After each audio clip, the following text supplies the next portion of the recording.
திருச்சிற்றம்பலம். ஆடும் பரிவேல் அணிசேவல் என பாடும் பணியே பணியாய் அருள்வாய் தேடும் கயமா முகனை செருவில் சாடும் தனி யானை சகோதரனே.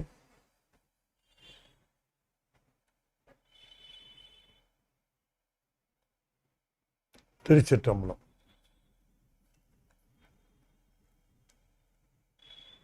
சக்கரவர்த்தி தவராச யோகி எனும் மிக்க திருமூலனருள் மேவுநாள் என்னாளோ. திருச்சிற்றம்பலம். தென்னாடுடைய சிவனே போற்றி, எந்நாட்டவர்க்கும் இறைவா போற்றி, அகம்பத்துரை எந்தாய் போற்றி, பாகம் பெண்ணொரு ஆனாய் போற்றி, பராய்த்துறை மேவிய பரணே போற்றி, சிராப்பள்ளி மேவிய சிவனே போற்றி, அண்ணாமலையமன்னா போற்றி, கண்ணார் அமுத கடலே போற்றி, காவாய் கனகத்திரளே போற்றி, கைலை மலையானே போற்றி போற்றி, வெற்றிவேல் முருகனுக்கு அரோகரா. திருச்சிற்றம்பலம்.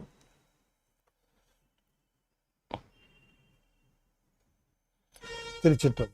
அண்ட சராசரங்களுக்கெல்லாம் அதிபதியாக விளங்கக்கூடிய முருகப்பெருமானுடைய ஒப்பற்ற பெருங்கருணையினாலே சென்னை ஐசிஎஃப் கமலவிநாயகர் சத் சங்கம் மிகச்சிறப்பாக நிகழ்த்தி வருகின்ற ஞான வேள்வி, திருமந்திர ஞான வேள்வி, 9ஆம் தந்திரம், மறைபொருள் கூற்று, சூனிய சம்பாஷணை, அதை நாம் தொடர்ந்து சிந்திப்பதற்கு திருவருள் கூட்டியிருக்கு. சூனிய சம்பாஷணை என்கிற இந்த பகுதியிலே இதுகாரும் 8 அல்லது 9 தந்திரங்களிலே வலியுறுத்தி சொன்ன செய்திகளை எல்லாம் மீண்டும் நம் நினைவுக்கு கொண்டு வருகிறார் நம்முடைய குருநாதராக விளங்கக்கூடிய திருமூல தேவநாயன். நாம் பெற்ற பெரும் பேற்றை எண்ணி நமக்கு நிறைவு வராது. அந்த அளவிற்கு பெரும்பேறு திருமூலர், திருமந்திரம். திருமூலரை இன்னும் நாம் சரியாக உணர்ந்து கொள்ளாமல் இருக்கிறோமே என்கிற ஒரு வருத்தம் உண்டு.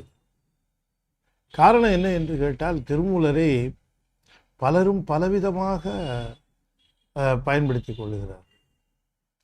ஒரு அடிப்படையான உண்மை ஒன்று தெரிந்து கொள்ளணும். சைவ சித்தாந்த அடிப்படையிலே சிவனையே முழுமுதற் பொருள் என்று கொண்டவர்கள் மட்டும்தான் திருமந்திரத்தினுடைய உண்மையான சொந்தக்காரர்.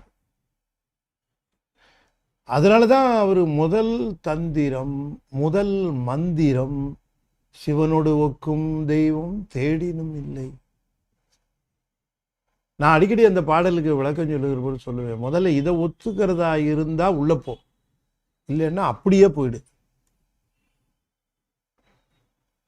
சும்மா ஊர்ல இருக்கிற சாமி எல்லாம் கும்பிடுவேன், இதையும் கும்பிடுவேன்னா கிட்டக்கே வராதேங்கிறார் திருமூலர். திருமந்திரம் படிக்க தகுதி என்ன என்று கேட்டால், சிவனை தவிர வேறு எவனையும் கடவுள் என்று வணங்கக்கூடாது. இது அடிப்படை உண்மை, உரிமை. நான் எல்லா சாமியும் கும்பிடுவேன், எல்லா சாமியும் கோயிலுக்கு போவேன், எல்லா சாமியோடைய வழிபாட்டையும் செய்வேன், நான் சிவனையும் வழிபாடு செய்வேன், நான் திருமந்திரம் படிப்பேன் அப்படின்னா திருமந்திரம் உள்ள பயன் உனக்கு விளங்கவும் விளங்காது, தெரியவும் தெரியாது. கலங்கிய குட்டையில தெளிவு இருக்காது இல்லையா? என்ன இவ்வளவு ஸ்ட்ராங்கா பேசுறேன்னு சொல்றீங்களா? அவ்வளவு ஸ்ட்ராங்கா ஒரு பாட்டு இப்ப சொல்றார் மறைபொருள் கூற்றுல. நானா சொல்லுவேன்னா என்ன, மறைபொருள் கூற்றுல இந்த கூற்ற, இந்த செய்திய வலியுறுத்துகிறார். நீங்க நல்லா பார்த்தீங்கன்னு சொன்னா, மணிவாசகர் மண்டேல அடிக்கிற மாதிரி செவட்டில் அடிப்பான்பாங்க கிராமத்துல, செவட்டில் அடிச்சா மாதிரி மண்டேல அடிக்கிற மாதிரி மணிவாசகர் திருவாசகத்தை. அது புரியாம திருவாசகத்தை எல்லா சாமியும் கும்பிட்றவன் படிச்சுட்டு இருந்தான். படிக்கட்டும், நம்ம வேணான்னு சொல்லல, எந்த சாமியோட கும்பிட்டா படி. ஆனா அது உரிய பயனை தருமா? உரிய பயனை தர வேண்டும் என்பதற்காக நூல் படிக்கிறோமா, இல்லை ஜஸ்ட் டைம் பாஸுக்காக படிக்கிறோமா? டைம் பாஸுக்காக படிக்கிறதுக்கு நிறைய நூல் இருக்குது. அதுக்குன்னு ஏகப்பட்ட மன்னிக்கணும், தகரமுத்தெல்லாம் நிறைய இருக்குதுங்க, நிறைய எழுதி வச்சிருக்குது, குப்பை கூலம் அதெல்லாம் இருக்குது. அதையெல்லாம் படிக்கிறதுக்கு குப்பை கூலத்துக்கு என்ன பஞ்சம் இருக்குது சொல்லுங்கப்பா? அது சம்பந்தம் என்ன இருக்கு போய் இந்த நூல்களை பற்றியெல்லாம் எழுதுறதுக்கு சொல்லுங்கப்பா? ஆகையினால ஒரு செய்தி நாம் தெரிந்து கொள்ள வேண்டியது, திருமந்திரத்தினுடைய பயன் பெற வேண்டும் என்று சொன்னால் அந்த முதல் தந்திரம், முதல் மந்திரம் அதில் ஸ்டிக்கான் பண்ணணும், அதை கெட்டியமாக பிடிச்சிக்கணும். அதான் சிவபரத்துவம் பேசுகிறாரு. முதல்ல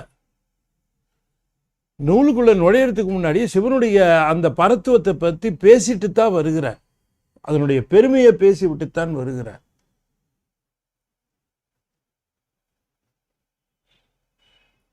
சிவபெருமான் இன்னும் இங்கே வேணாலும் திரும்ப நான் பேசியிருக்கிறேன், அந்த பகுதியை எடுத்து நீங்கள் திரும்பவும் கேட்டுக்கோங்க, திரும்ப அந்த பகுதியை முழுமையாக கேட்டு பாருங்கள்.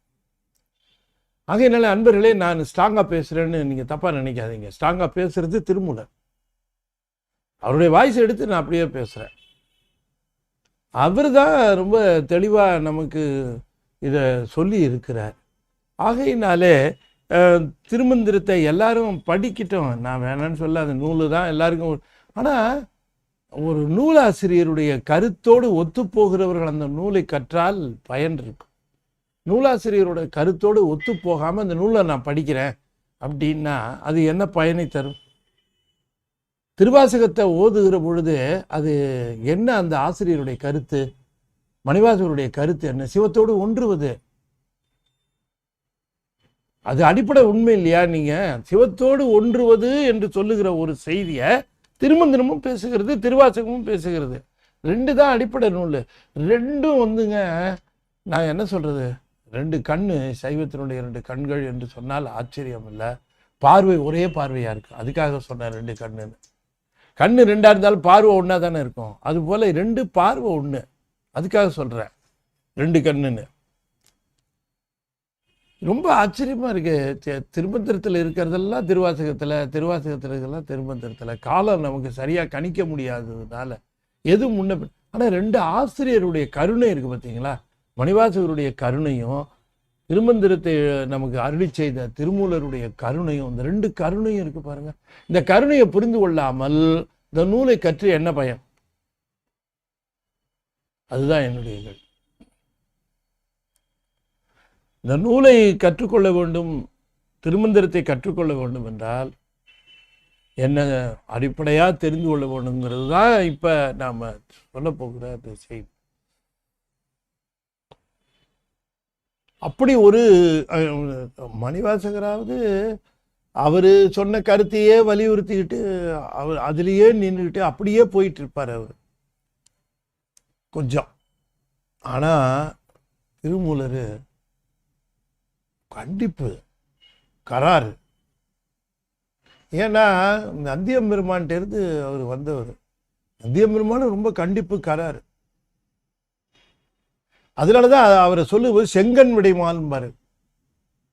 செங்கன் விடை அப்படின்னு அவரை சொல்லு. செங்கன் விடைன்னா என்ன அர்த்தம்? சிவந்த கண்கள்னா என்ன அர்த்தம்? மரத்தை கண்ட பொழுது கோபிக்கின்ற கண்கள். செருவிடைம்பாங்க, பொறுவிடைம்பாங்க. ஏன் அப்படி சொல்லணும்? பொறுவிடை, செருவிடை. பொறுவிடைன்னா போர் புரிதல். எங்கே போய் போர் புரியுது அப்படின்னா அறம் அல்லாதவனவற்றை அதை காண்கிற பொழுது அது கோபிக்கும். இந்த குருநாதர் அவர்கிட்டருந்து வந்தவர்ல திருமூலர், அவர் கோபிப்பார்.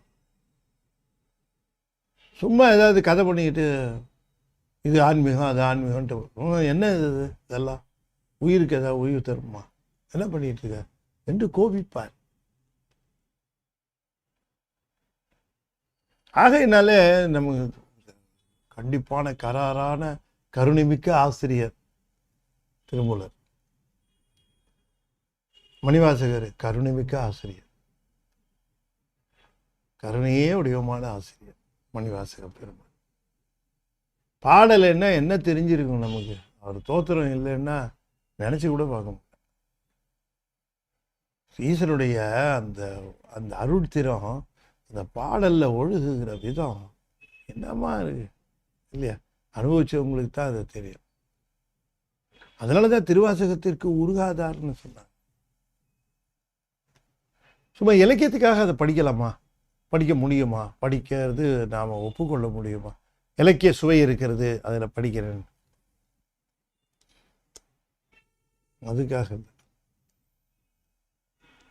அதுக்காக அதை பயன்படுத்தக்கூடாது.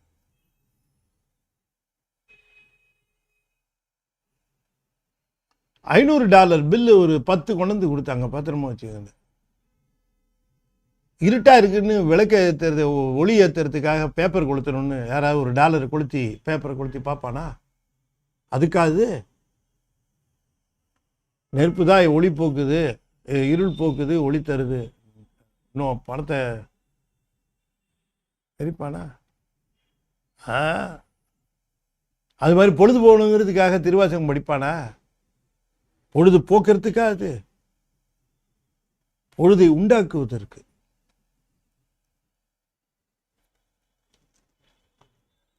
அப்படி அந்த அதனால தான் யாரோ சொல்லி நான் கேள்விப்பட்டேன், அந்த காலட்சேபம் அப்படின்னு. காலத்தை எப்படி அது காலக்ஷேமம்னு இருக்கணும் அப்படின்னு யாரோ சொல்லி கேள்விப்பட்டேன். சேமிப்பது, காலத்தை சேமிப்பது, காலத்தை போக்குவதல்ல, காலத்தை பயனுள்ளதாக சேமித்தல், சேமம், காலக்ஷேமம். சரி, அதெல்லாம் இருக்கட்டும். இப்போ திருமூலர், இந்த திருமூலரும் திருவாசகத்தில் நம்முடைய அருளி செய்த மணிவாசகரும் எப்படி ஒரு கருத்தில் எப்படி நிற்கிறாங்க ஒன்றா அப்படிங்கிறத நம்ம கொஞ்சம் பார்க்க போகிறோம். நான் பாட்டு ஆரம்பித்தவனையே உங்களுக்கு மணிவாசகரில் எங்கே போய் நிற்கிறதுன்னு டக்குன்னு தெரிஞ்சு போகும். ஏன்னா உங்களுக்கு திருவாசகத்தில் நல்ல பழக்கம் இருக்குல்ல, அதனால் நீங்கள் உடனே அங்கே போய் நிற்பீங்க. நில்லுங்க, அங்கே நில்லுங்க, நான் விளக்கம் சொல்கிறேன். பெடை வண்டும் ஆண் வண்டும், நான் போய் நினைச்சா, பெடை வண்டும் ஆண் வண்டும் பீடிகை வண்ண குடை கொண்ட பாசத்து கோலமுண்டானும் கடை வண்டு தான் உண்ணும் கண் கலந்திட்ட பெடை வண்டு தான் பெற்றது இன்பமும் மாமே.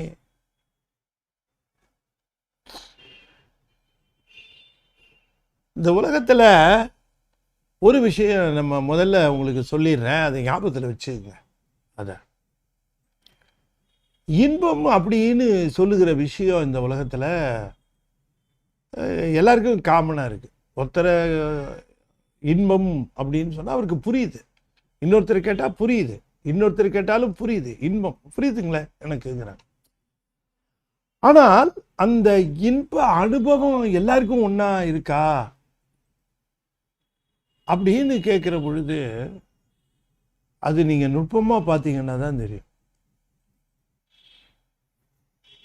அது நுட்பமாக பார்க்கிற பொழுது அந்த இன்பம் என்று சொல்லக்கூடியது ரொம்ப ஆர்பிட்ரரி, ஸ்பெசிஃபிக்காக எதுவும் அதில் இல்லை. இப்போ இன்பம் அடைந்தேன் என்று சொல்லுகிற பொழுது, உதாரணத்துக்கு நான் இப்போ சொல்கிறேன், உதாரணத்துக்காக சொல்கிறேன், இது அப்படியே எடுத்துக்க வேண்டாம். இப்போ நம்மளில் ஒருத்தர், நம்ம சாதாரண நம்மளில் இருக்கிற ஒருத்தருக்கு கூப்பிட்டு நம்ம என்ன பண்ணுறோம், அவர்களுக்கு இந்த குலாப் ஜாமுன் கொடுக்குறோம், ஸ்வீட் குலாப் ஜாமுன். அவர் சாப்பிட்றார். சாப்பிட்டதுக்கப்புறம் அப்புறம் அங்கே இருங்க, ஒரு சிறுவன், ஏழை சிறுவன், அவனுக்கு நல்ல உணவுங்கிறதே கிடைக்கிறது துர்லபம். இப்போ அவனை கூப்பிட்டு ஒரு கப்பில் குலாப் ஜாமுன் கொடுத்து அவன்கிட்ட கொடுக்குறோம், சாப்பிடுப்பான். அவனும் சாப்பிட்டான். இப்போ 2 பேரையும் வச்சுருக்கிறோம். இப்போ கேட்குறோம், பொருள் கொடுத்துருக்குறோம், கேட்குறோம், நீங்கள் இப்போ சாப்பிட்டீங்களே குலோப்ஜான் எப்படிங்க இருந்தது அப்படின்னு நம்மளால் முதல்ல கேட்குறோம். என்ன சொல்லுவார்? நல்லா இருந்துச்சு, அருமையாக இருந்துச்சு. இன்பமாக இருந்துச்சா துன்பமாக இருந்துச்சு? இன்பமாக இருந்துச்சு, நல்லா இருக்கு. பையனை கேட்குறோம், தம்பி இப்போ ஒரு குலோப்ஜான் சாப்பிட்டே. அப்படிங்களா? பேர் குலோப்ஜானா அது? ஆமாம், அது குலோப்ஜான் சாப்பிட்டே. எப்படி இருக்கு? அருமையாக இருந்தது, இன்பமாக இருந்தது, ரொம்ப நல்லா இருந்தது, ரொம்ப நல்லா இருந்தது. இப்போ அவரை பார்த்து கேட்குறோம், இன்னொன்று சாப்பிட்றீங்களான்னு? இல்லைங்க வேணாம் போதும். இந்த தம்பியை கேட்குறோம், தம்பி இன்னொன்று கொடுங்கய்யா, இன்னொன்று. அப்போ இந்த இதில் பார்க்கிற பொழுது ஒரு பொருளிலே ஏற்படுகிற இன்ப வேறுபாடு பார்க்குறோம். என்ன வேறுபாடு பார்க்குறோம்? இவரும் இன்பமாக இருந்ததுன்னாரு, அவரும் இன்பமாக இருந்தது. இந்த இன்பத்தினுடைய குவாண்டம் ஒன்றா, ஒரே அளவா, ஒரே தன்மையான்னு கேட்டால் இல்லை. இவன் அனுபவிச்ச இன்பம் மாதிரி அவர் அனுபவிக்கல. இன்பம் தான் ரெண்டு பேரும் ஒரே டேர்ம் சொல்றாங்க, ஒரே வார்த்தை சொல்றாங்க. இல்ல, ஒரே இன்பம் இல்லை. அப்ப ஏன் இந்த வேறுபாடுன்னு கேட்டா, இந்த உலகத்து இன்பங்கள் எல்லாமே அப்படித்தான். அதுக்கு ஒரு ஃபிக்ஸடு ஸ்கேல் கிடையாது, அதுக்கு கேஜ் கிடையாது. அதை அனுபவிக்கிறவங்களை பொறுத்து அதனுடைய தராதரம் மாறும். இது ஒரு விஷயங்க, இதை ஞாபகத்தில் வச்சுங்க. இது ஒரு பக்கம் வச்சுங்க, ஒரு பாயிண்ட்டு, அதுக்காக சொல்ல வந்தேன், ஞாபகம் வச்சுங்க. இன்னொன்று, இந்த வண்டுகள்னு பேசுகிற இப்போ இந்த பாட்டு முழுக்க நம்ம பார்த்தோமா, படித்தேன் நான். விடை வண்டும் ஆண் வண்டும் பீடிகை வண்ண குடை கொண்ட பாசத்து கோலம் உண்டானும் கடைவண்டு தான் உண்ணும் கண்கலந்திட்ட பெடை வண்டு தான் பெற்றது இன்பமும் ஆமே என்று இதில் சொல்லுகிறார். பெடை வண்டும் ஆண் வண்டும் பீடிகை. பீடிகைன்னா சிம்மாசனம், அரியணை, ஆசனம் அப்படின்னு அர்த்தம். வண்ணக்குடை, சிம்மாசனம், கொற்றக்குடை அப்படின்னா என்னாச்சு? அந்த வண்டு அரச வண்டு. பெண் பெடை வண்டும் ஆண் வண்டும் பீடிகை வண்ண குடை கொண்ட பாசத்து கோலம் உண்டானும் கடை வண்டு தான் உண்ணும் கண்கலந்திட்ட பெடை வண்டு தான் பெற்றது இன்பமும் ஆமே.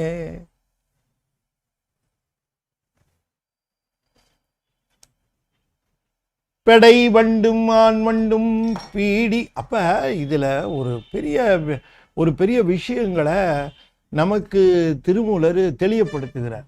என்ன தெளிவுபடுத்துகிறார்னா, வண்டுகள் எல்லாமே ஒரே மாதிரியான வண்டுகள் அல்ல. வண்டுகள் என்று சொல்லுகிற பொழுது அந்த வண்டுகள் எல்லாம் ஒரே மாதிரியான வண்டுகள். வண்டுகள்ல உயர்ந்த வண்டுகள் உண்டு, சாதாரணமான இன வண்டுகளும் உண்டு. உயர்ந்த வண்டுகளும் உண்டு, சாதாரணமான வண்டுகளும் உண்டு. இந்த உயர்ந்த வண்டுகள் அதனுடைய தன்மை சாதாரண வண்டுகளுடைய தன்மையும் நிச்சயமா வேறுபாடு. அதை ஒரு நுணுக்கம் சொல்லுகிறார், ஒரு நுட்பம் சொல்லுகிறார். அதை நாம் இங்கே அந்த நுட்பத்தோடையே பார்க்கணும். அதை நான் உங்களுக்கு குறிப்பிடுகிறேன், அதை நீங்க பாருங்க. அந்த வண்டுகள், உயர்ந்த வண்டுகள், அவை தாமரை மலர்ல மட்டும்தான் தேன் சாப்பிடும். எல்லா இடத்துலையும் சாப்பிடாது. அது பட்னிய கிடந்தால் கிடைக்கும். ஆனா அது அந்த உயர்ந்த தாமரை மலர்கள்ல மட்டும்தான் சாப்பிடும். அது அந்த மாதிரியான வண்டுகள். அந்த வண்டுகளுக்கு பேரு அரச வண்டுகள்னு பேரு. இப்போ உங்களுக்கு புரியுதா மணிவாசகர் எங்க போய் பிடிச்சிருக்காருன்னு? ஒரு ஸ்ட்ரைக்கிங்லி இந்த ரெண்டு பேரும் ஒரே விஷயம், ஒரே டியூன்ல, ஒரே இதில் போயிருக்கிறாங்க, ரிதம்ல போயிருக்காங்கிறது நமக்கு எவ்வளோ தெளிவாக தெரியுது பாரு. நான் பல இடம் காட்டியிருக்கேன் நான். மணிவாசகரும் திருமூலரும் எப்படி அது ஒரே டியூனில் இருக்கிறாங்கன்ட்டு. இதுலேயும் பாருங்க, இது இவர் இப்படி சொன்னதை மணிவாசகர் அரச வண்டுன்னே சொல்கிறார். ஆனால் மணிவாசகர் அதை எப்படி குறிப்பிடுகின்றார் அப்படிங்கிற விதமும், தம்மசாமி எப்படி குறிப்பிடுகின்றாருங்கிற விதமும், நீங்கள் அந்த நுணுக்கமான அந்த வேறுபாடு நூலுக்கு தகுந்தவாறு மாறுவதை பார்க்கணும். இவர் செய்த நூல், அவர் செய்கின்ற நூல், அந்த நூலுக்கு தக்கவாறு அதை பார்க்கணும். இப்போ பொதுவாக அதை நாம் பார்க்கிற பொழுது இந்த மணிவாசகருடைய அந்த திருக்கோத்தும்பி அப்படிங்கிற அதில், இந்த திருக்கோத்தும்பிங்கிற அந்த இதில் அரசவண்டு அப்படின்னு பேசுகிறதுல சொல்லப்படுகிற ஒரு செய்தி என்ன அப்படின்னு பார்க்கிற பொழுது, அது அந்த நூலை ஆய்கின்றவர்கள் கொடுக்கிற ஒரு செய்தி என்ன அப்படின்னு கேட்கிற பொழுது, இந்த நூலானது தூது வகையில ஒன்றாக வைத்து எண்ணப்பட்டு தலைவனிடம் தூது விடுவதாகவும், தலைவனுடைய அடையாளங்களை சொல்லி அதனை அனுப்புவது போலவும் இந்த செய்திகளை அவர் செய்கின்றார். இதில் தலைவி தலைவனுடைய அந்த தன்மை பற்றி அந்த வண்டுக்கு எடுத்து சொல்லி அதனை அனுப்புவது போல அதனை ரொம்ப அழகாக அதனை செய்திருக்கிறார். சரி, இதனை சொல்லுகிற பொழுது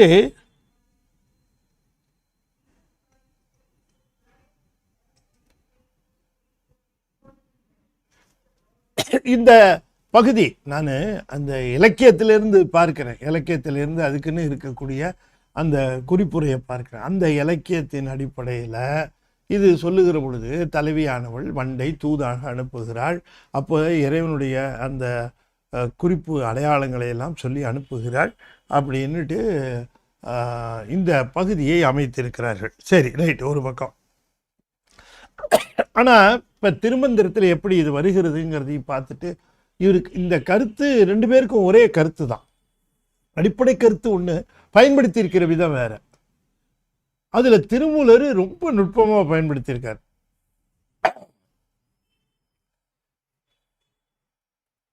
சாமி திருவாசகத்தில் சாமி எதையும் யாரும் கஷ்டப்படக்கூடாது, படித்து இதுக்கு என்ன அர்த்தம், இது என்ன சமாச்சாரம்லாம் கஷ்டப்படக்கூடாது. கருணையோடு அவங்க படித்து சிவபெருமானுடைய பெருமையை தெரிஞ்சுக்கிறதுல தான் அவங்களுக்கு நேரம் போகணுமே தவிர, இதை என்ன ஏதுன்றதுக்கெல்லாம் கஷ்டப்படக்கூடாதுன்னு நினைக்கிற ஒரு மணிவாசகர். அது சொல்லுகிற பொழுது அவ்வளோ தெளிவாகவும் அந்த நம்ம உள்ளம் கலந்து உடனே கண்ணில் கண்ணீர் வசியம். அந்த மாதிரி தான் மணிவாசகர் சொல்லுவார். ஏன்னா அதுதான் அவருக்கு அனுபவம். தனக்கு அனுபவம் ஆகாததை அந்த காலத்தில் இருக்கவங்க பாடவே மாட்டாங்க.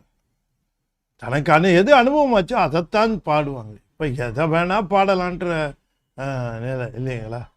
அப்படி ஒரு நிலை இருக்கட்டும், அது ஒரு பக்கம். சரி,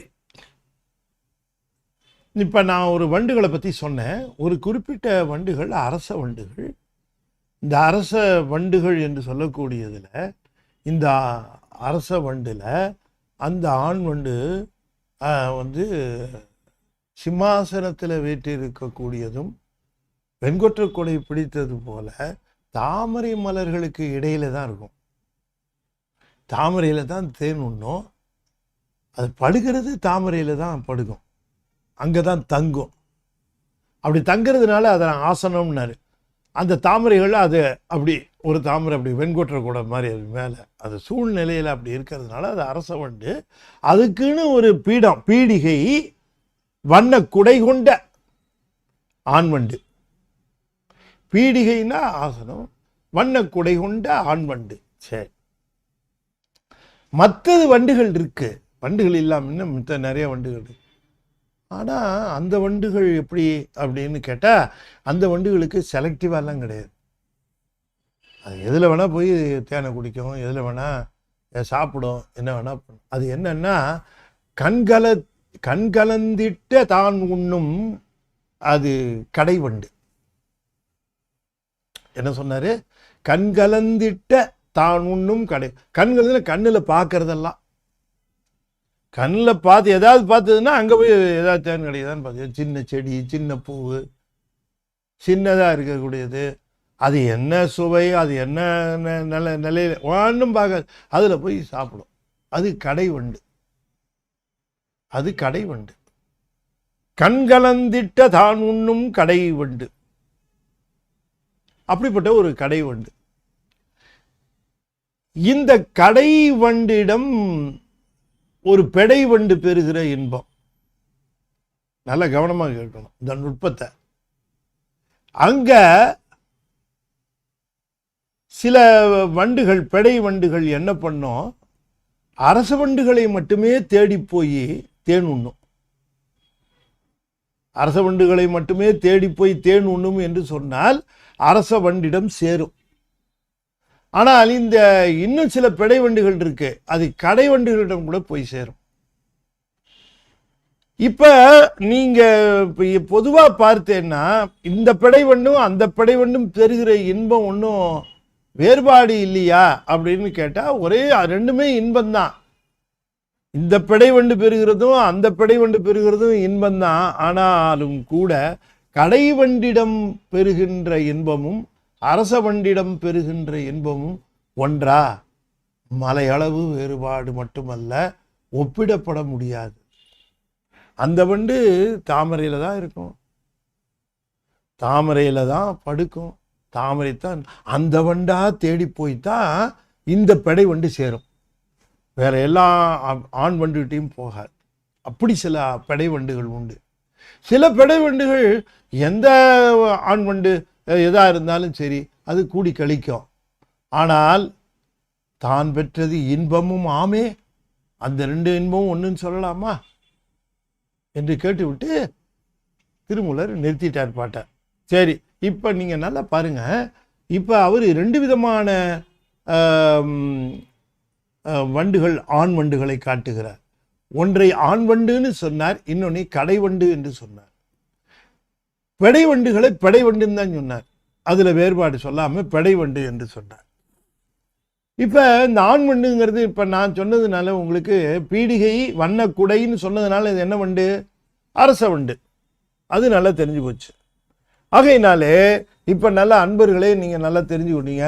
அரச வண்டிடம் சேர்கின்ற, அதனையே நாடி சேருகின்ற, அதனிடமிருந்து பெறுகின்ற இன்பமுடைய பெடை வண்டும் கடை வண்டாக எதை பார்த்தாலும் அது தேனு உண்ணும், எங்கே பார்த்தாலும் தெரியும், அதுகிட்ட இன்பம் பெறுகிற பெடை வண்டும். இந்த ரெண்டு பெடை வண்டுகளுக்கும் வேறுபாடு எப்படி உண்டு? இன்பம் பெறுகிறவன்னு ரெண்டு பேருமே சொல்லுவாங்க, ரெண்டு பெடை வண்டுமே இன்பம் பெறுவதாக சொல்லும். அந்த ரெண்டு இன்பமும் ஒன்றா? இப்ப இத நாம புரிந்து கொள்ள வேண்டும் அப்படின்னு சொன்னா, இப்ப இதுக்கு நான் பொருள் சொல்லுவதற்கு முன்பாக உட்கிடக்கையாக என்ன பொருள் இருக்கிறது இதிலே? அரச வண்டு சொன்னார், கடை வண்டு சொன்னார், பெடை வண்டு பெறுகிற இன்பத்தை ஒப்பிட்டார். இது ரெண்டும் ஒரே இன்பமா? அரச வண்டு எப்படி இருக்கும், கடை வண்டு எப்படி இருக்கும், அரச வண்டு எப்படி போகும், எப்படி இன்பம் அனுபவிக்கும், அந்த அதனுடைய ஸ்டேட்டஸு, கடை வண்டு ஸ்டேட்டஸு ரெண்டையும் சொன்னார். ரெண்டு இன்பமும் ஒண்ணா அப்படின்னு கேட்டார். சரி, இப்போ இதுக்கு விளக்கம் நான் சொல்லணும் இல்லையா? அவர் சொல்லலை, இப்போ நம்ம பார்க்கணும் என்ன சொல்ல விரும்புகிறாருன்னு. இப்போ மணிவாசகருடைய திருக்கோத்தும்பியிலிருந்து இந்த ஒரு பாட்டை பார்ப்போம். இந்த ஒரு பாட்டை பார்த்தாலே தெரிஞ்சு போகும், அப்படியே ரெண்டு செய்திகளும் எப்படி ஒத்து போகுது அப்படிங்கிறத தெள்ள தெளிவா இந்த ஒரு பாட்டோட அர்த்தம் தெரிஞ்சா அதுதான் அதனுடைய உள்ளுரை பொருள்.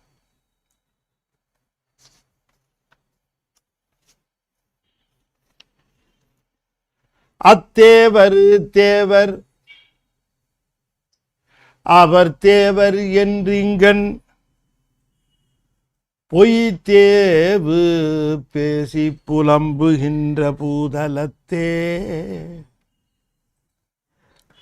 அத்தேவர் தேவர் அவர் தேவர் என்று இங்கன் பொய் தேவு பேசி புலம்புகின்ற பூதலத்தே. பத்தேதும் இல்லாது என் பற்றற நான் பற்றி நின்ற மெய் தேவர் தேவர்க்கே சென்றுதாய் கோத்தும்பி. அத்தேவர் தேவர் அவர் தேவர் இந்திங்கன் பொய் தேவு பேசி புலம்புகின்ற பூதலத்தே பத்தேதும் இல்லாது என் பற்றற நான் பற்றி நின்ற மெய் தேவர் தேவர்க்கே. தேவர் தேவர் முதற் பொருள்னு அர்த்தம், முதற்கடவுள்னு அர்த்தம். தேவர் தேவர்னா என்ன அர்த்தம்? முதற்கடவுள். முதற்கடவுள்னு சொல்றதோடு நிறுத்திருக்கலாம். மெய் தேவர் தேவர்க்கு. ஏன்னா ஊர்ல இருக்க அத்தனை பேரும் எங்க கடவுள் தான் முதற் கடவுளுங்களாம், எங்களுக்கு தான் முதற் கடவுள், எங்களுக்கு தான் முதற் கடவுளுங்களாம். அவெல்லாம் சொல்லிட்டு போட்டோம், இதுதான் உண்மையான முதற் கடவுள்னாரு. மெய் தேவர் தேவர்க்கு. மெய் தேவர் தேவர்க்கே பற்றற நான் பற்றி நின்றேன். அந்த தேவரையே நான் பற்றி நின்றேன், அந்த தேவரையே நான் பற்றி நின்றேன். ஆனா பொய்த்தேவரை பற்றி நிற்கிறார்கள். அந்த பொய்த்தேவரை பற்றி நிற்கிறவர்கள் எல்லாம், அந்த பொய்த்தேவரை பற்றி நிற்கிறவர்களெல்லாம் கடை வண்டை பற்றி நிற்கிற வண்டுகள், கடை வண்டுகள். அரச வண்டை பற்றி நிற்கின்ற பெடை வண்டு நான் அப்படின்னார். உங்களுக்கு புரியுதுங்களா? அப்ப ரெண்டு அரச வண்டு இங்கே கீழே வந்து இந்த சாதாரண இந்த கடை வண்டுன்னு சொன்னாரு. கடை வண்டு என்பது பிரதேவர், அவர்களுக்கு அடியார் உண்டு. அரச வண்டு அவர்களுக்கு அடியார் உண்டு. அந்த அடியார் தான் பெடை வண்டு. பெடை வண்டு ரெண்டு போட்டதுனால ரெண்டு பேருக்கும் அடியார் உண்டு. ரெண்டு பேருமே அவர்கள் கடவுள்கிட்ட இன்பம் அனுபவிக்கிறதா சொல்லுகிறார்கள். எது உண்மையான இன்பம் என்று கேட்டால், தாமரை போல திருவடிகளையும், தாமரை போன்ற திருவடிகளையும், தாமரை போன்ற திருக்கரங்களையும் உடையவராக விளங்குகின்ற பெருமான் சிவபெருமான் இருக்கிறாரே, அவர் ஒருவர் தான் அந்த ஆண் வண்டு என்று சொல்லக்கூடிய மிகச்சிறந்த அரச வண்டாக விளங்க, அவருக்கு அடியார்கள் எல்லாம் பெடை வண்டாக விளங்குகிறார்கள். எனவே ஆண் வண்டு என்பது கடவுள், பெடை வண்டு என்பது அடியார்கள்.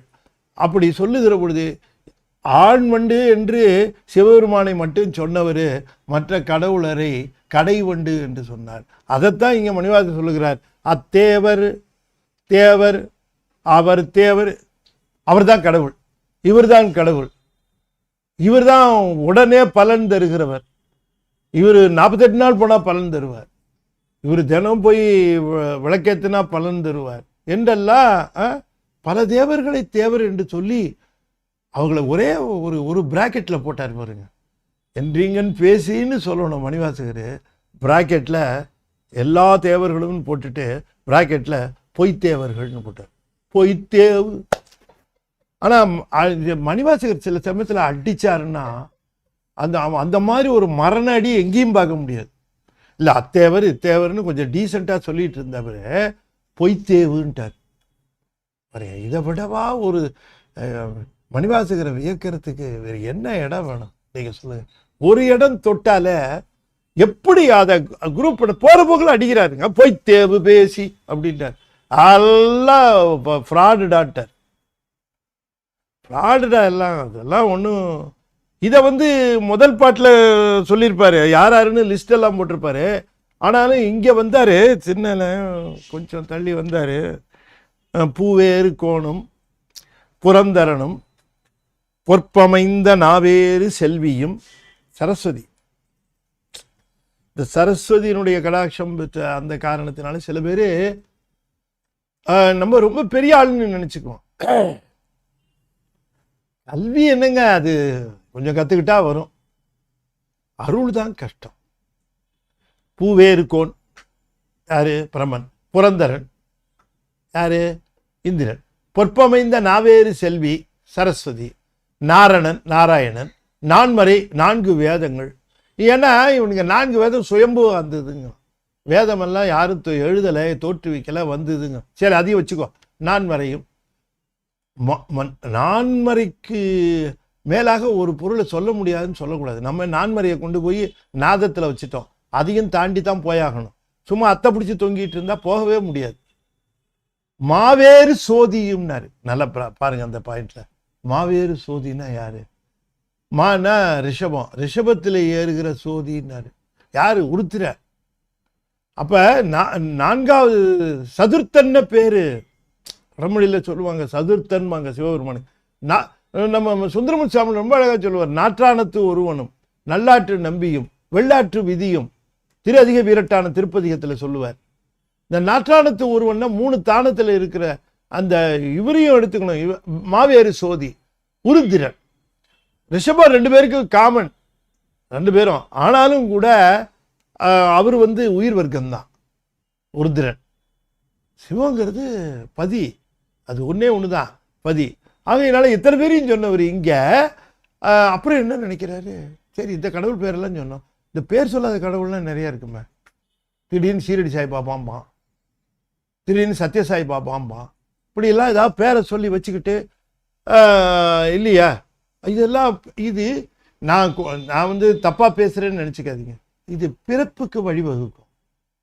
நம்ம சைவ சித்தாந்தம் என்று சொல்ல, தமிழகம் பிறப்பை நீக்குகின்ற நெறி தருகின்ற மண்ணு. இந்த மண் இருக்க, இந்த தமிழன் இருக்கானே, அவன் மீட்டு வாரா நெறி சாதலும் புதுவதென்றே வாழ்தல் இனிதன மகிழ்ந்தன்றும் இளமேனார் கணியன் பூங்குன்றனார் சொன்னாரு. வாழ்தல் இனிதன மகிழ்ந்தன்றும் இளமே சாதலும் புதுவதன்றேனார். நான் ஒரு கட்டுரை எழுதினேன். இப்போ நான் பியூசி படிக்கும் போது, பியூசின்னா நான் என்னுடைய எஸ்எல்சி முடிச்சுட்டு ஒரு பியூசி வந்தப்ப ஒரு கட்டுரை எழுதி கொண்டார் சொன்னார் எங்கள் தமிழ் ஆசிரியர்.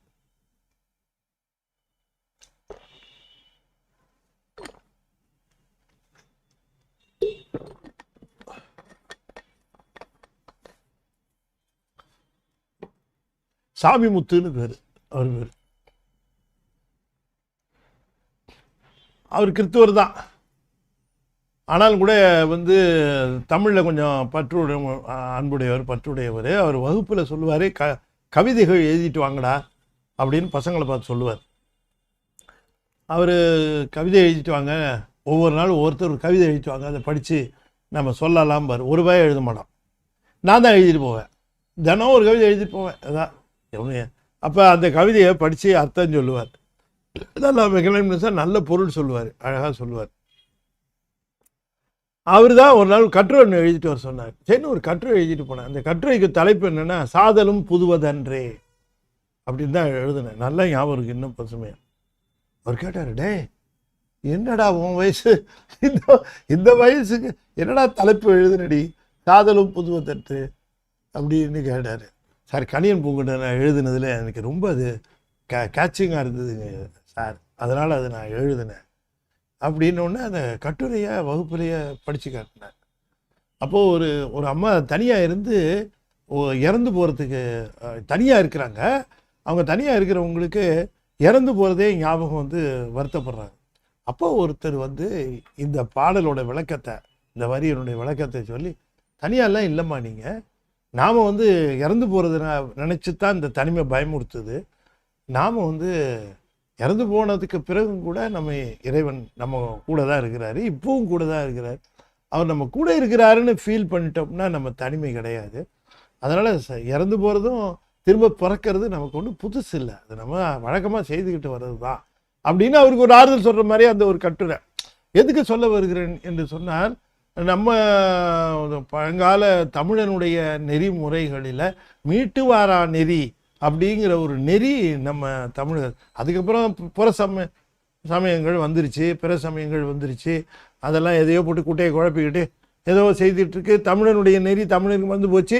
தமிழன் நெறியில் நில்லாதவெல்லாம் தன்னை தமிழனே சொல்லிக்கிட்டு இருக்கிறான். நான் தான் தமிழன், நானும் தமிழன், நானே தமிழன் அப்படிலாம் சொல்லிகிட்டு இருக்கிறான். தமிழனுடைய பரம்பரை தமிழ் இவனுக்கு எடுத்துக்காட்டு சொல்லுன்னா, வெளிநாட்டிலேருந்து, வெளியூர்லேருந்து, வெளி உலகத்திலேருந்துலாம் ஆள் காட்டுறான். அவங்க சொன்னது, இவங்க சொன்னது, இவங்க சொன்னது. உன் பாட்டை உன் முப்பாட்டை என்ன சொன்னான்னு சொல்லுன்னா சொல்ல மாட்டேங்க. அவன் எவ்வளோ சொன்னதெல்லாம் சொல்லிக்கிட்டு, அவன் கோட் பண்ணதெல்லாம் சொல்லிக்கிட்டு, அவன் சொன்னதெல்லாம் சொல்லிக்கிட்டு, சரி விடுங்க, இது எப்படியோ போச்சு. இப்போ நம்ம செய்திக்கு வருவோம். எதுக்கு இதை சொல்ல வருகிறேன்னா, அவர் தேவர் இப்போ நம்ம மண்ணில் இருக்கக்கூடிய அருளாளர்களை ஏன் நம்ம தெரிஞ்சுக்கிறது இல்லை? நான் இப்போ பெயர் குறிப்பிட்டு ஒரு 2-3 பேரை சொன்னேன் அப்படின்னு சொன்னால், ஞானசம்பந்தர் விடவா இந்த தமிழக மண்ணுக்கு நல்லது செஞ்சுருப்பாங்க? திருநாவுக்கரசர் விடவா இந்த மண்ணுக்கு நல்லது செஞ்சுருப்பாங்க? யோசிச்சு பார்க்கணும். மத சார்பில் அதை பார்க்க சொல்லலை.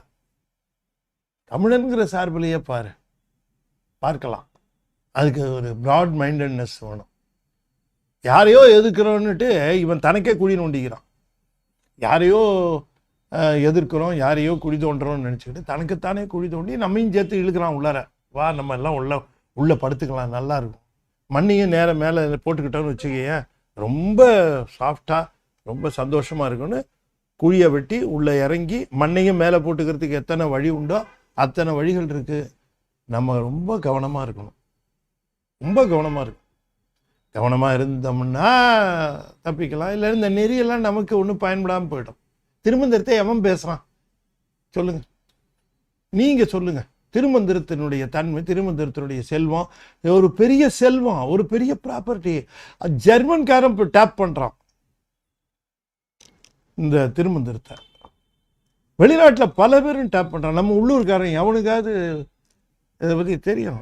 எவனா எந்த அரசியல்வாதிக்காவது, எந்த பாலிட்டிஷியனுக்காவது, யாருக்கு இல்லையா தமிழறிஞர்களுக்கே யாருக்காவது இதை பற்றி எதாவது தெரியும்? சமயம் சார்ந்தவர்களுக்கு இதை ஒரு அக்கறையோடு இதை படிக்கிறோம், பார்க்குறோம், கேட்குறோம். அது கமலவிநாத் சத்சங்கம் என்ன பேருன்னு தெரியல, அப்படியே it has brought it to the light. அதை ஒரு என்லைட்டன் பண்ணி கொண்டு மேலே கொண்டு it is available for public, it is accessible for the public, it is reachable by the public.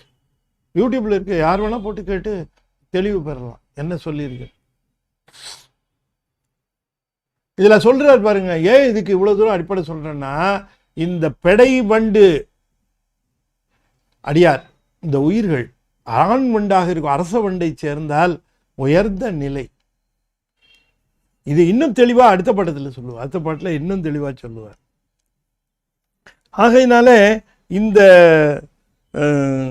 ஏகாரம் இன்பமும் ஆமே வேணா, அது அந்த ஏகாரம் அது இன்பமா, ரெண்டும் ஒரே இன்பம் தானா? இப்போ அதுக்குத்தான் நான் முதல்ல சொன்ன பாருங்க, இந்த வறுமையில் வாடியவனுடைய இன்பம் இது இதுதான் வேரியபிளாக இருக்கக்கூடிய ஒரு இன்பம், இந்த இன்பம் உலக இன்பம். ஆனால் சிவத்திடம் பெறுகின்ற பேரானந்தம் அது திகட்டாத இன்பம், நீடித்த இன்பம், நிலைத்த இன்பம். அதனுடைய தராதரம் தெரிய வேண்டும் என்பதற்காக அதனை இங்கே குறிப்பிட்டு காட்டி ரொம்ப தெளிவாக. இதில் இன்னொரு பாட்டு கூட நீங்கள் நம்ம இன்னும் சொல்ல போனால் நீங்கள் முழுக்கவே திருக்கோத்தும்பி முழுக்கவே இதனுடைய விளக்கம்தான். திருக்கோத்தும்பி முழுக்கவே தினைத்தனை உள்ளதோர் பூவினில் தேன் உண்ணாதே, நினைத்தொரும் காண்தொரும் பேசும் தொரும் எப்போதும், அனைத்தெலும்பு உள்நெக ஆனந்த தேன் சொரியும் குணிப்புடையானுக்கே சென்றுதாய் கொத். சிறு தெய்வங்கள்கிட்ட போய் மாட்டிக்கவே கூடாது. வெளியில் வர முடியாது, மீண்டும் பிறப்பு வரும். கபடுற்ற சித்தர் சட்சமய பிரமத்தர் நல் கடவுள் பிரதிஷ்டை பற்பலவாக கருதி பெயர் குறித்தூர் வர்க்கம் கிட்டு இடர் கருவிற்புக பகுத்து உழல்வானேன் சபடிக்கு இலச்சினைக்கு இருகை சரிக்கு மிக்க சரப்பளிக்கென பொருள் தேடி சகலத்தும் ஒற்றைப்பட்டயல் பட்டு நிற்குனின் சரண பிரசித்தி சற்றுணராரோ. அருணகிரிநாதர் கேட்கிறார், கபடுற்ற சித்தர் சட்சமய பிரமத்தர் நல் கடவுள் பிரதிஷ்டை பற்பலவாக கருதி பெயர் குறித்து உரு வர்க்கம் இட்டு இடர் கருவிற்புக. திரும்ப பிறப்போன்ட்டார். பிறப்பற்ற நெறி வேணும், பிறப்பில்லாத நெறினா பிறப்பில்லாத கடவுளை பற்றுக. யாரை பற்றினாலும் பிறப்பு வந்துடும், சிவனை பற்றினால் மட்டும்தான். ஆகையினாலே இது இந்த செய்தியை மனதில் வாங்கிக்கொள்ள வேண்டும். இதுக்கு உள்ளுரை செய்தியாக சிவனோடு ஒக்கும் தெய்வம் தேடினும் இல்லை, அதான் உள்ளுரை செய்தி. சரி, அடுத்த பாட்டு பார்ப்போம். இதுக்கு நிறைய விளக்கம் கொடுத்தேன், நீங்கள் சிந்திச்சு பாருங்கள். நம்ம யாரையும் தாக்கணுங்கிறது நம்முடைய எண்ணம் இல்லை, யார் மனதையும் புண்படுத்தணுங்கிறது எண்ணம் இல்லை. நம்ம சாமியை ஆயிரக்கணக்கில் கவனிக்காமல் 63 நாயன்மார்களே நம்ம கவனிக்கிறதுக்கு இல்லை. புதுசு புதுசாக சாமியை கொண்டாந்து இறக்கி அந்த சாமியை எப்படிங்க வேண போகும்? இது தீக்காமல் அது தீத்துருமா? அது எப்படி தீக்கும்? உன் வினை நீ அனுபவிச்சு தான் ஆகணும். வினையை தீக்கிறதுக்கு ஒரே ரைட்ஸு சிவபெருமான்கிட்ட தான் இருக்குது, அவர்கிட்ட தான் இருக்குது ரைட்ஸு. அது புரிஞ்சிக்காம போய் கண்ட கண்ட தெய்வத்திட்ட விழுந்து கிடந்தோம்னா அதுக்கு அது இப்போதைக்கு ஏதாவது கிடைக்கும், அவ்வளோதான் அது. ஆனால் அது நிரந்தர விடுதலை கிடையாது. தட்டத்து நீரிலே தாமரை பூத்தது, குட்டத்து நீரில் குவளை எழுந்தது, விட்டத்தினுள்ளே விளங்க வல்லார்க்கு, விட்டத்தினுள்ளே விளங்க வல்லார்கட்கு, குட்டத்தில் இட்டதோர் கொம்மட்டியாமே. தட்டத்து தட்டம்னா என்ன, குட்டம்னா என்னன்னு கொஞ்சம் பார்த்துக்கணும். தட்டம்னா அப்படி தண்ணி தேங்கி நிற்கும் கொஞ்சோண்டு, அப்படி ஆழம்லாம் இருக்காது, கொஞ்சம் சுமாராக இருக்கும், அவ்வளோதான். தண்ணி தேங்கி நிற்கும், சீக்கிரம் காஞ்சிருச்சுன்னா எவாபரேட் ஆகி காஞ்சிரும். ஆனால் குட்டம்னா ஆழமான குளம், நல்ல டெப்த் இருக்கும், ஆழமான குளம்.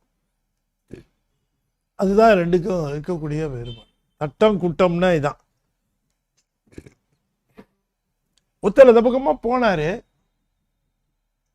ஒரு தட்டம் இருந்தது அங்கே. தட்டம்னா அதான் சொன்னேன் இல்லையா, தண்ணி அப்படி தேங்கி நின்று இருக்குது, கொஞ்சோண்டு கீழே தரைய தெரியுது, கீழே அதாவது தேங்கி நிற்குது அப்படி. அதில் பார்க்குறாரு தாமரை பூத்து இருக்குது. அப்படி சரி, பக்கத்தில் பார்க்குறாரு பெரிய குளம். சரி, அந்த குளத்தை பார்க்குறாரு, அதில் கோலை பூத்துருக்கு. ரெண்டையும் பார்க்குறாரு. அவருக்கு ஒரே ஆச்சரியம். அவருக்கு என்ன ஆச்சரியம் அப்படின்னு கேட்டால், என்னது தாமரை பூக்கிறதும் கோலை பூக்கிறதுல என்ன ஆச்சரியம் அப்படின்னு கேட்டால், குவளை ஆழம் இல்லைன்னாலும் முளைச்சிரும். கொஞ்சமாக தண்ணி இருந்து ஆழம் இருந்தாலும் குறைச்சிரும். தாமரை முளைக்காது. தாமரைக்கு நல்லா நிறைய தண்ணி ஆழமாக இருக்கணும்.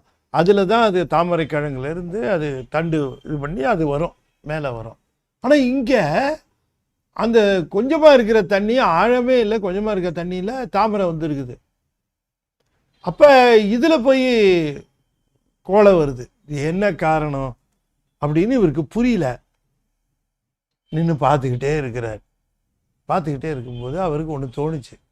என்னன்னு கேட்டால், இதை போய் பறிக்க வேண்டாம், கொஞ்சம் காத்திருந்து பொறுமையாக இருந்து பார்ப்போம் என்ன வருதுன்னு அப்படின்ட்டு கொஞ்ச நாள் கழித்து அவர் அங்கேயே காத்திருந்து பார்த்தார். பார்த்தா கொஞ்ச நேரத்திலேயே அந்த காட்சிகள் கொஞ்சம் கொஞ்சமாக மறைந்து வர ஆரம்பிச்சது. கொஞ்சம் கொஞ்சமாக மறைஞ்சு வர ஆரம்பிச்சு. என்ன மறையுதேன்னு பார்த்தா, காட்சிகள் கொஞ்சம் கொஞ்சமாக மறையுது, மாறுது. கொஞ்சம் பொறுமையாகவே இருந்து பார்த்தாரு. பார்த்தா இப்போ குளத்தில் தாமரை வந்துருச்சு. ஆஹா, நம்ம அவசரப்பட்டு தாமரை வேணுங்கிறதுக்கு அங்கே போயிருந்தா என்ன, இதில் அந்த கோலை வந்துருச்சு. ரெண்டுமே மறைஞ்சு போய் கடைசியில் பார்த்தா தாமரை இதில் தான் இருக்குது. உடனே தாமரை வேணுன்ட்டு அதில் போய் தாமரையை பெறுகிறார். இதுதாங்க செய்தி. சொல்லிட்டு போயிட்டார். தட்டத்து நீரிலே தாமரை பூத்தது, குட்டத்து நீரில் குவளை எழுந்தது.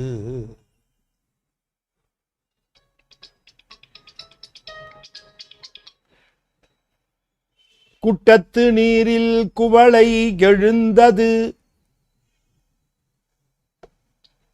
விட்டத்தினுள்ளே விளங்க வல்லார்கட்கு, குட்டத்தில் இட்டதோர் கொம்மட்டி. கொம்மட்டின்னா அது ஒரு செடி. அது நிலத்துல தான் படரும். அதை தூக்கி அப்படி தண்ணியில் போட்டிங்கன்னு வச்சுக்கோங்க, உடனே அழுகிரும், தாங்காது, அது போயிடும் உடனே. இந்த கொம்மட்டிங்கிறத அந்த கொடியை தூக்கி நிலத்தில் படர்கிற ஒரு கொடி, அந்த கொடியை தூக்கி தண்ணியில் போட்டீர்கள் என்று சொன்னால் அது கொஞ்ச நாள் கூட இருக்காது, அது அழிஞ்சு போயிடும், வீணா போயிடும், அழுகிடும். இதை எதுக்கு சொல்லுகிறார் அப்படின்னு நம்ம பார்க்கணும். ஆனால் மேலே தாமரைன்னாரு, அப்புறம் குவளைன்னாரு, அதுக்கப்புறம் விட்டம்னாரு, விட்டத்தினுள்ளே விளங்க வல்லா இருக்குன்னாரு. குட்டத்தில் இட்டதோ கொம்மட்டி, அது புரியுது. கொம்மட்டிங்கிறது ஒரு வகை செடி அல்லது கொடி, அது ஒரு கொடி, அது நிலத்தில் படரும், அதை தண்ணியில் தூக்கி போட்டால் உடனே அழுகிரும், தண்ணி தாங்காது, அது அழுகிரும் அப்படின்ட்டு சொல்கிறாரு. சரி, அது ஏன் இதில் சொல்கிறாரு இப்படி யோசிக்கிறோம் இல்லையா? அப்போ இதுக்கு ஏதோ மறைபொருள் இருக்குது, அதை யோசிக்கணும் அப்படின்னு. தட்டத்து நீரிலே தாமரை பூத்து குட்டத்து நீரில் குவளை எழுந்தது. தட்டங்கிறது கொஞ்சமாக பறந்துருக்கிற நீர் டக்குன்னு காஞ்சிரும், இல்லாமல் போயிடும் அப்படின்னு சொன்னால் அது நிலை இல்லாதன. குட்டத்து நீர் நின்று நிலைத்து பயன் தருவன, அதனை நிலை உள்ளன, நிலை உள்ளது. அப்போ நிலை இல்லாதது நிலை உள்ளதுன்னு ரெண்டை சொல்கிறாரு தெரிஞ்சுக்கிட்டு. சரி, இந்த தண்ணி கொஞ்சம் காஞ்சி வேகம் வெயில் அடித்ததுனாலோ அல்லது இதானாலோ எவாபரேட் ஆகிடும். அதனால் தட்டம் என்பது நிலையில்லாதது, குட்டம் என்பது நிலையானது. அப்போ நிலையில்லாதது மேலே நமக்கு ஆசை கம்மியாக வரணும், நிலை உள்ளது மேலே ஆசை நிறையா வரணும். ஆசை நிறையா இருக்கிறதுக்கு பேர் தாமரை, ஆசை கம்மியாக இருக்கிறதுக்கு பேர் விருப்பம், ஆசை, பற்று அல்லது அடைய வேண்டும் என்கிற ஆர்வம். அதில் நிலை உள்ளதுன்னு மேலே தான் நமக்கு ஆசை வரணும். அந்த நிலை உள்ளது மேலே வருகிற அந்த விருப்பம் இருக்கிறதே, அந்த பெரு விருப்பம், அந்த பெரு விருப்பம் இருக்க, அதுக்கு பேர் தான் தாமரை. ஆனால் அந்த தாமரை நிலை இல்லாதது மேலே தான் ஆசையாக இருக்குது. அதுதான் தட்டத்து நீரில் தாமரை பூத்தது. நம்ம விருப்பம் இயல்பாகவே இச்சை எது மேலே நாடி போகுதுன்னா, எதெல்லாம் நிலை இல்லையோ அது மேலாம் ஆசை ஓடுது. நிலை இல்லாதவற்றை நிலை என்று எண்ணும்னாரு நம்ம சாமி, உடையென்று உணரும்னார் சாமி திருவள்ளுவர் நாயனார். இதில் நிலை இல்லாதவை தான் அந்த தட்டத்து நீர். அதில் தாமரை பூத்ததுன்னா ஆசை, பேராசை, பெரும் ஆசை அதிலே பூத்தது, அதில் வந்தது. அதில் தான் விருப்பம் அதிகமாக இருக்குது, அது மேலே தான் விருப்பம் அதிகமாக இருக்குது. உதாரணம் சொல்லணும்னா, இந்த உடம்பு மேலே ஆசை அதிகமாக இருக்குது, அதை நல்லா பத்திரமா பார்த்துக்கணும், அதை நல்லா கவனிச்சுக்கணும், உயிரை நல்லா கவனிச்சுக்கணும், அதுக்கு உயிருக்கு வேண்டியதை தரணும், உயர்ந்த பொருளை தரணும்னு நினைக்கலாம், உடலுக்கு உயர்ந்த பொருள் தரணும்னு நினைக்கிறோம், உயிருக்கு. அப்போ குட்டத்து நீர் நிலைத்து நிற்பது உயிர், நிலையில்லாதது உடம்பு. நிலையில்லாத உடம்பு மேலே நமக்கு இருக்கக்கூடிய ஆசை நிலையான சிவமானது உள்ளே இருக்க, அது மேலே வரதில்லை. அதனால இந்த சிறு அந்த பற்று இல்லாமல் இருப்பது கோலை மலர், பற்று மிக இருப்பது தாமரை, இப்படி மாற்றி. அதனால இப்படி ஆசை வரும். ஆசை வந்தாலும் ப்ளீஸ் வெயிட். ஆசை வர்றது தப்புன்னு சொல்லக்கூடாது, வருது. ஆனால் நீ உடனே போய் அந்த ஆசையை நிறைவேற்றிக்கிறதுக்கு, உடம்பு மேலே இருக்க ஆசையை நிறைவேற்றி கொள்வதற்கு உன் செயல்களில் இறங்கிறாதே, வெயிட்டு. அதுதான் விளங்க வல்லாருக்கு. விட்டத்தினுள்ளே அப்படின்னு சொன்னால் மரக்கிளைன்னு அர்த்தம். அந்த மரக்கிளையில் தங்கி இது என்ன ஆகுதுன்னு பார்க்கிற மாதிரி அவர் சொல்லுகிறார். விளங்க வல்லாருக்குன்னா அப்படி காத்திருக்கிறவர்களுக்கு, அந்த மாதிரி காத்து இருக்கிறவர்களுக்கு விட்டத்தினுள்ளே என்றால் மரக்கிளையில் தங்கி இப்படி நடக்கிறதெல்லாம் மேலேருந்து பார்க்கறது போல அவர் சொல்லுகிறார்.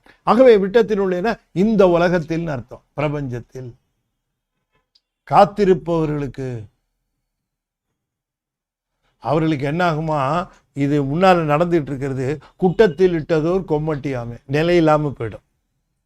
காத்திருந்து காத்திருந்தேன்னா இது குட்டத்தில் இட்டதோர் கொம்மட்டியாமேன்னா அந்த ஃப்ரேஸே எதுக்குன்னா நிலை இல்லாமல் போகும், அழிந்து போகும், மறைந்து போகும். வெயிட் பண்ணா, இல்லைன்னா நீ அவசரப்பட்டேன்னா இது அப்படியே அப்பர் சுவாமி சொல்றார். மெய்மையாம் உழவை செய்து விருப்பெனும் வித்தை வித்தி பொய்மையாம் களையை வாங்கி. அடுத்த ஒரு வார்த்தை சொல்றாரு, என்ன சொல்றதுங்களா, பொறை எனும் நீ. இந்த பொறை தான் விளங்க வல்லா இருக்கு, அந்த பொறுமையை சொல்லுகிறார். எனவே நீ வழிபாடு செய்த உடனேயே பலனை உடனே எதிர்பாராது. வழிபாடு செய்து கொண்டே இருக்கும் பொழுது பலன் வரணும் என்று எதிர்பார்க்க கூடாது. அதுக்கு நிறைய நூல் இருக்கு. அதுங்க அந்த மாதிரிலாம் நூல்கள், நிறைய நூல்கள் முன்னமே கூட சொன்னார். அந்த மாதிரி நூல்கள் காமிய நூல்கள் அவை நிறைய இருக்கு. அவை நிறைய சொல்லுவோம். இந்த எண்ணெய் போட்டினா இந்த செல்வம், அந்த எண்ணெய் ஊத்துனா இந்த செல்வம், இந்த எண்ணெய்க்கு பதிலாக அந்த எண்ணெய் ஊத்துனா இன்னும் இவன் நல்லெண்ணெய் கடலெண்ணெய் அந்த விளக்கெண்ணெய் இந்த எண்ணெயிலேயே இருப்பான். விளக்கை ஏற்றுறது எண்ணெயிலேருந்து, திரியிலிருந்து, விளக்க வைக்கிற டைரக்ஷன்லேருந்து, விளக்க வைக்கிற முறையிலிருந்து அத்தனையிலையும் கவனமாக இருப்பான். அன்பை செலுத்துறதுல மட்டும் கவனம் இல்லாமல் இருப்பான். அன்பு செலுத்தணும். என்னதான் விளக்கு ஏற்றினாலும் என்னதான் செய்தாலும் அன்பின் வழியாக செய்யலைன்னா அது சரியா வராதுன்னு சொன்னா நம்ம மேல வருத்தப்படுவோம். நிறைய பேர் கேட்பாங்க, என்ன கூட கேட்பாங்க, சார் வீட்டில் பூஜையில் விளக்க கிழக்கமாக வைக்கணுமா மேக்கமாக வைக்கணுமா அப்படின்லாம் கூட என்கிட்ட வந்து சந்தேகம் சில பேர் கேட்பாங்க. விளக்க வைக்கிறீங்கல்ல, வைக்கிறேன், அது போதும் போங்க, எந்த பக்கம் வச்சா என்ன, எல்லா பக்கமும் ஜோதி எரியும். விளக்கு எரிகிற போது அது எந்த திசையை பார்த்து எரியுதுன்னு எப்படி சொல்லுவீங்க? சுடர் விளக்கு எந்த பக்கம் வேணால் வச்சுக்கோங்க, சுடர் எந்த பக்கம் பார்த்து எரியுது? நீங்கள் எந்த பக்கம் வச்சுருக்கீங்களோ அந்த பக்கம் மட்டும்தான் பார்த்து எரியுமா? அது ஓம்னி டைரக்ஷன் தானே, எல்லா டைரக்ஷன்லையும் ஜோதி கொடுக்கும். சாமி அப்படித்தானே. சரி, அப்படி பார்த்து வைக்கிறது தப்பா சார்? இல்லை இல்லை, பார்த்து வைங்க. அதுக்குன்னு நூல்கள் இருக்குது, அதுக்குன்னு ஆசிரியர்கள் இருக்காங்க, அதுக்குன்னு எல்லாம் பண்ணிகிட்டு இருக்கிறாங்க. அதெல்லாம் செய்யுங்க, நான் வேணான்னு சொல்லலை. ஆனால் அதனுடைய அடிப்படையில் பெரும்பொருளில் விருப்பம் இருக்கணும். பெரும்பொருள் விருப்பம் இருக்கணும் இல்லையா? அந்த பெரும்பொருள் விருப்பத்தை தான் தாமரை பூத்ததுங்கிறார். இந்த பெரும்பொருள் விருப்பம் தாமரை பூத்தது. எனவே அப்பர் சுவாமி சொல்லுகிறார், சிவகதி விளையறதுக்கு பொறைங்கிறார். பாருங்க, நீர் எதுன்னு கேட்டா பொறையனும் நீரை பாய்ச்சு. பொறுமையா இருப்பா, பொறுமையா இருக்கணும். சாமி கும்பிடும் போதே என்ன பலன் கிடைக்கும் சார்? 5-6 நாளாக கோயில் போற ஒன்றும் பலன் தெரியல சார்மா. இவர் 5-6 நாள் போனவனே இவருக்கு உடனே கிடைச்சிடணுமா? இல்லை, அப்போ கோயிலை மாற்றலாமான் இருக்கேன் சார். ஒரு 5-6 நாள் ஆனே ஒன்றும் சாமி காட்டுற மாதிரி தெரில, அவனை வேற கோயில் எதாவது போகலாமான்னு பார்த்து ஊரில் இருக்கிற அத்தனை சாமியையும் கும்பிட்டு இதை கண்டிக்கிறார்.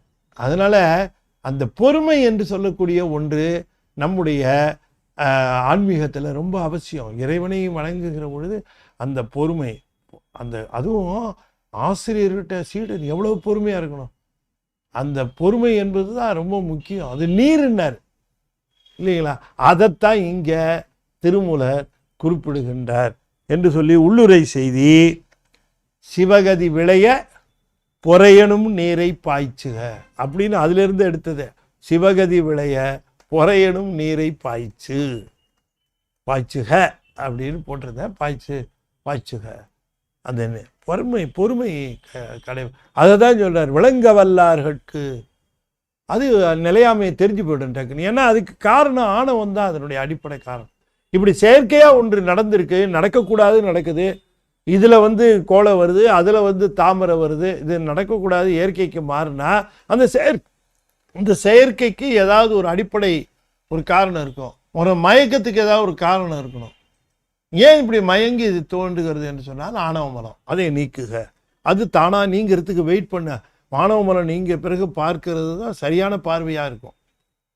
ஆகவே சிவகதி விளைய பொறையனும் நீரை பாய்ச்சுக என்பது உளறி செய்தி என்று சொல்லி இந்த அளவிலே இன்றைய தினம் இந்த 2 பாடல்களுக்கான விளக்கத்தை நாம் சிந்தித்தோம்.